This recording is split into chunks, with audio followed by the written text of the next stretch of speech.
est-ce que xamoon nga ni xeetu yonent yàlla Luut dañoo bëggoon sàkku dañoo bëggoon jëflante ak malaaka yi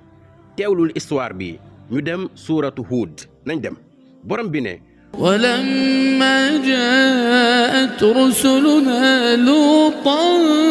سيء بهم وضاق بهم ذرعا ولما جاءت رسلنا لوطا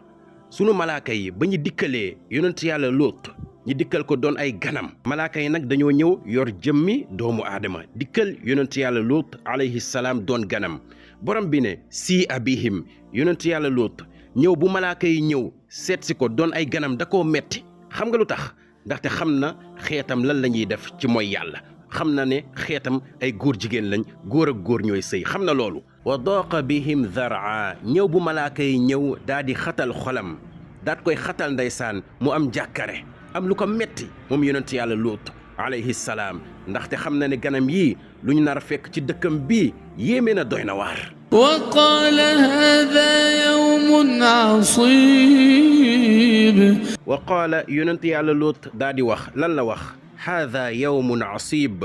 bés bii de bés bu metti la bés bu tar la soxna su bon baaxul soxna yi yonent yàlla Luut moo informé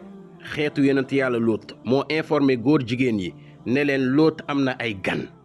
gan yu góor yu rafet yu taaru gaaw leen ngeen ñëw moom moo leen ko informé وجاءه قومه يهرعون إليه ومن قبل كانوا يعملون السيئات borom bi ne wa jaahu dikkal na ko qawmuhu aw nitam góor jigéen yi dikkal nañ ko moom yonent yàlla Luut te ñoom ba ñuy ñëw yuhra'uuna ilay dañ doon gaawantu di waaxu bu gaaw di daw ngir gaaw a àgg loolu lépp ngir sàkku ay ganam ñi wa bon ñi wa yées dawuñu ngir julli ji de déedéet wala dawuñu ci këram ngir laaj ko masala ci diine de déedéet waaye dañoo daw gaawantu ngir sàkku ay ganam te ñoom wa min qablu lu jiitu loolu lu jiitu malaaka yi di ñëw seen dëkk boobu kaanu yaamaluuna sayyi'aat daanañ def ay jëf yu bon te mooy góor jigéen góor yi di sëyante seen biir bàyyi fi jigéen yi bàyyi fi soxna yi قال يا قوم هؤلاء بناتي هن أطهر لكم فاتقوا الله ولا تخزوني في ضيفي أليس منكم رجل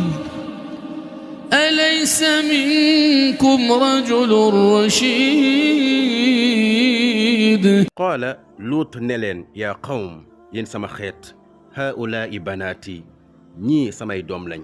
jigéen yii samay doom lañ jël leen ci jigéen ñi bàyyi fi góor yi looloy xel de te looloo jaadu fii yonent yàlla Luut waxul ay doomam yu mu jural boppam de mais soxna yu nekk ci xeetam soxna yi jigéen yi ndaxte yonent bu nekk dañ koy jàppee pàppay xeetam moo tax mu ne leen ñii nii samay doom lañ te mooy jigéenu xeetam mu ne leen samay doom lañ te ñoom hunna atharu lakum ñoo gën a teey gën a sell gën a baax ci yéen góor ak jigéen ñooy ànd góor ak góor duñu ànd yéen a bon yéen ay saay-saay man xawma góor naka la mën a tiimee moromu góoram di sekk ak moom man loolu yéem na ma lool xalaat naa ba sonn mënumaa comprendre loolu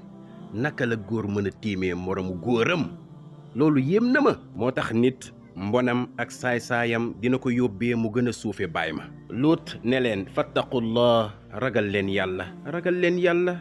wala tuxzuuni fi dayfi bu leen ma gàcceel ci samay gan bu leen ma gàcceel alaysa minkum rajulun rashid ndax amul ci yéen waa joo xamante ni am na xel bu sell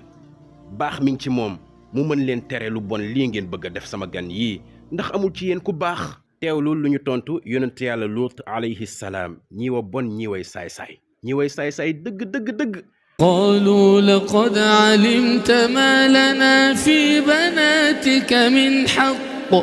وإنك لتعلم ما نريد qaalu ñu ne ko laqad alimta xam nga ci lu wér ne yow Luut maa lanaa fi banaatika min xaq sa doom yi te mooy sa jigéenu xeet amuñu ci ñoom benn aajo soxla wuñ leen wa innaka la taalamu ma nurid ci lu wér xam nga lan lañ bëgg yow Luut xam nga ko bu baax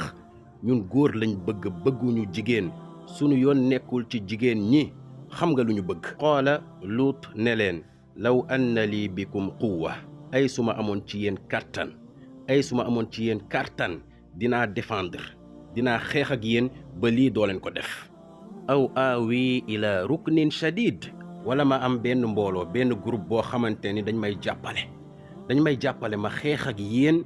ba dox seen diggante ak sama gan yii deuxième partie bi incha allah dina ñëw képp ku partage vidéo bii yàlla na la yàlla musal sa njaboot musal say jege ñaale ci góor jigéen wasalaamu aleykum